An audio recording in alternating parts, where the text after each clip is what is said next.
got a 2019 Ford Escape key fob here. This is how you open it up to replace the battery. So what I like to do is go ahead and flip it over, and you have the sliding switch right here. Go ahead and slide this slider down, hold it down with your thumb, and then go ahead and pull out the emergency key like that. Now I'm actually going to use the emergency key to split the remote open. Now all you have to do is just grab it like this and pull it, and it'll help you open the remote up like that.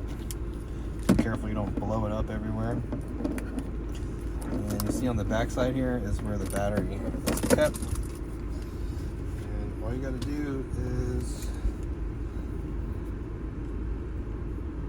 put a screwdriver in right here and pry it up. And I'll flip it over and show you what size the battery is. Battery size is a CR2032. Positive sign is facing down.